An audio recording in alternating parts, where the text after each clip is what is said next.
Hey guys, welcome back to my channel. So today I'm going to do a 1-year review of my 2023 Honda HRV LX. So again, this is the base model. I'm going to go through some of my likes and dislikes on having the vehicle over a year. It's got about a little over 7,000 miles on it. Right off the top, some of my pros are the fuel economy, the packaging of it, such as how the passenger and cargo room works so well. And then there's some very minor stuff for me, in my opinion, is sometimes it's a little slow if you want to really hit the gas and pass somebody. And then there's a couple small glitches I wanted to go through. One's with the seat belt, one's with the sensors on the front of the vehicle. Sometimes they you'll get a system warning that they're not working. That's happened probably like 6 or 7 times. And then I had a couple problems where the car basically would take 30 seconds to start instead of starting up right away. So I don't know if that's going to be an issue later, but let me get into it. So in this video, I decided not to wash the car. Recently I did drive on a dirt road, so it's a little dirty, but I just wanted people to see, you know, how does the car look after a year. If I did wash it off, it would look pretty much new, but this is, you know, what you expect after a year. And when you look at it, it still looks great. I mean, if I cleaned it up, it'd look like new, so I'm not really worried about that. Close the doors here, but it's held up really well. You can see the rims are really nice. A few things I did was kind of controversial, but I painted the H black, which I think it kind of gives it an edgy look. I'm really impressed with the overall packaging of it. The car is big inside and still has a small car sizeability for parking and zipping around town.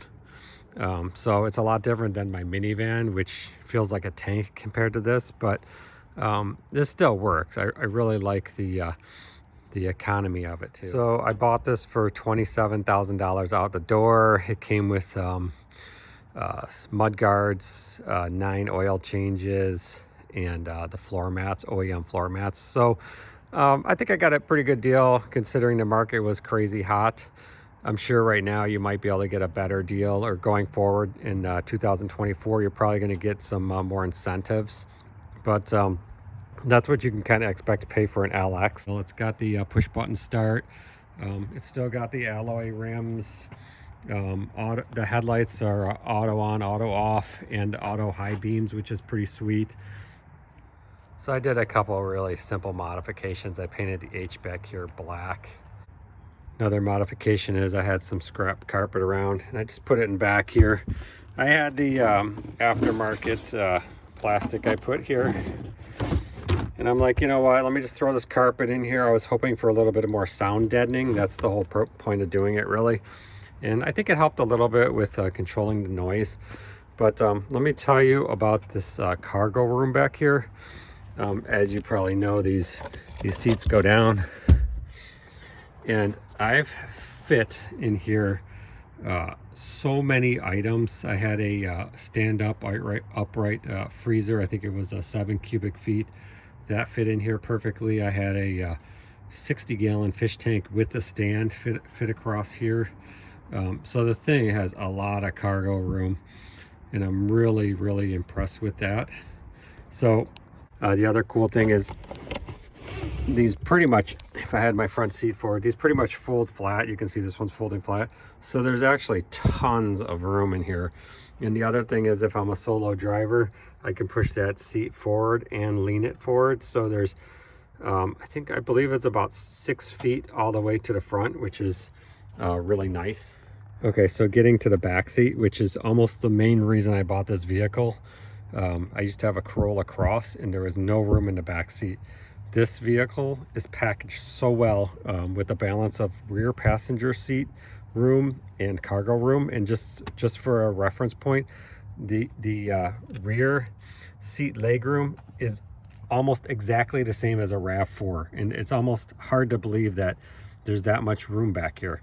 So it also doesn't have the hump back here, which is great because again, the Corolla Cross and many other products have the hump. and you can't, if you have passengers, they can't put their foot there. They're up like this, so they have to spread their feet out. So you can see here, this seat, the front seat is pretty much set up for a maybe 5'6" person, but I mean, the amount of knee space I have is incredible. So if you can imagine, you have 3 people across, it's very comfortable back here, and it's extremely impressive that Honda put so much thought into designing and packaging a vehicle that would hold cargo and hold 5 passengers. So again, this vehicle has push button start, super convenient, but it's got a lot of features. The Apple CarPlay and Android, it's great. It works. 7-inch screen, which to me looks way less than a 7-inch, but it really doesn't matter. You get used to it as you drive it.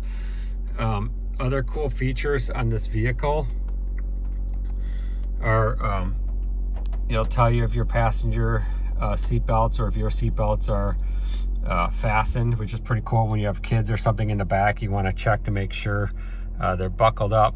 It's got the drive modes, so this is actually really interesting. So if I go through the modes, there's normal, econ, and snow mode.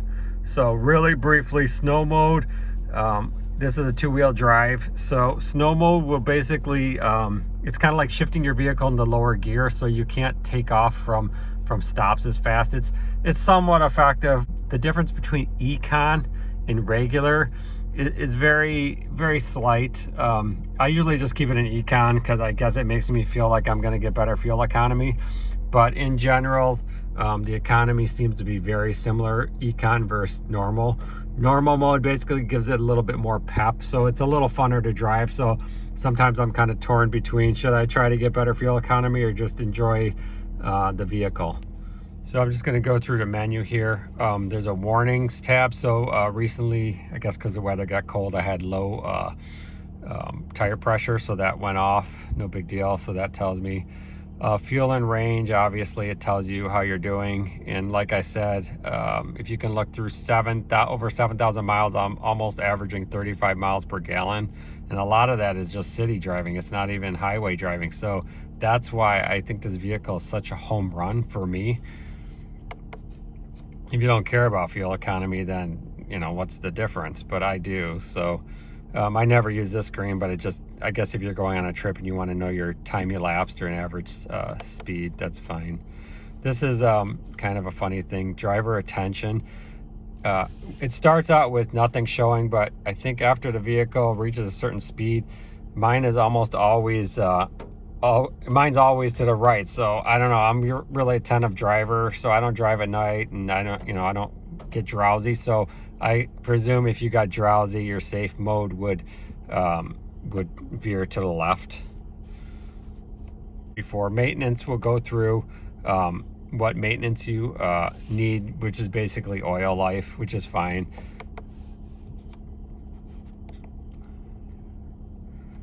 So this will allow you to turn on and off your lane departure and front end collision.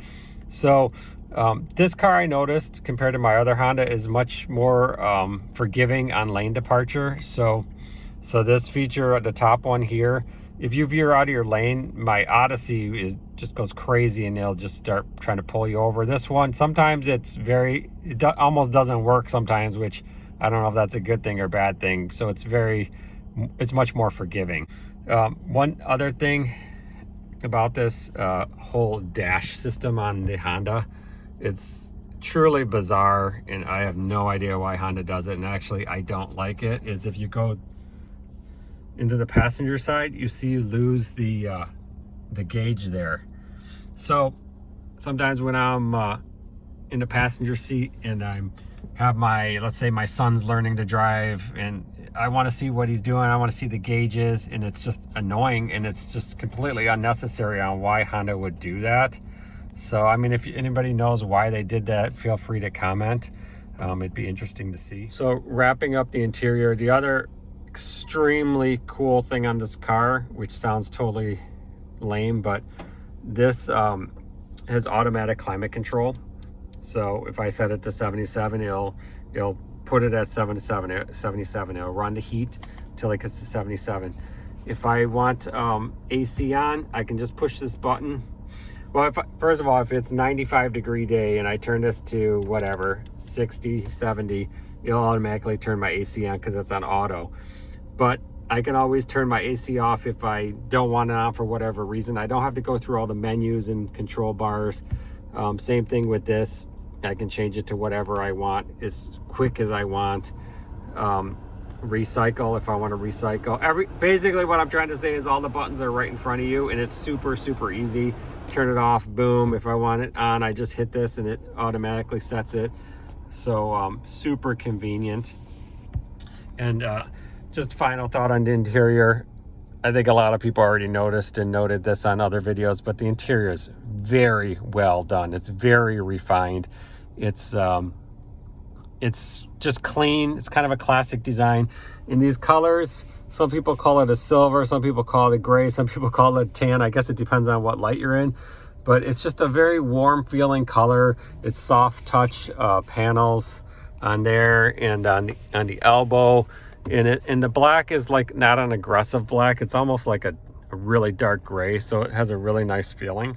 Okay, so some of my dislikes I already pointed out, the dash and some of the front sensors, they seem like they go off sometimes.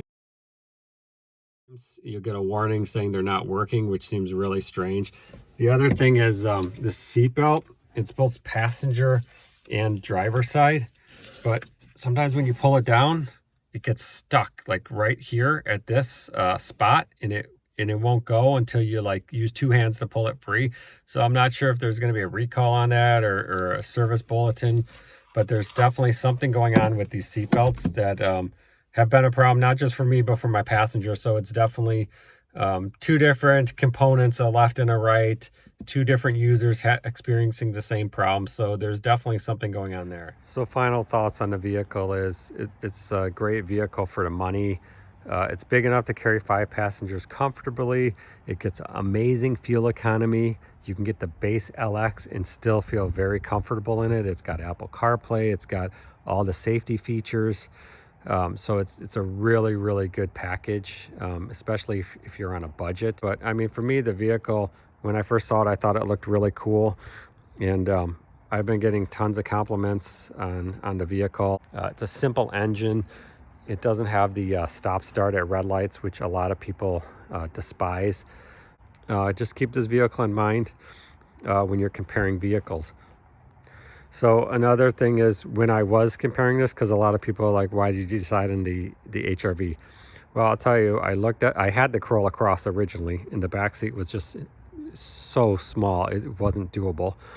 Then I looked at the Subaru Crosstrek, and that's a very old design. It's a good car, but it's an older design. Then I looked at the Volkswagen Taos, and I was really excited about the Volkswagen Taos. I almost got that instead of this because the packaging on the Taos is incredible, even better than the HRV. But after reading the disastrous reviews of Volkswagen Taos, I have a review out there of the engine seals, rear brakes. There's just a huge slew of problems, so do not buy that vehicle. Volkswagen Taos. That's a disaster. And then Chevy came out with their new Trax, which is it's looking pretty sharp. It's slightly, just a smidge smaller than this vehicle, but it's looking like that's a really good buy too. But it's a new design, so we'll have to see how that goes. So anyways, hopefully this video helped you in your decisions.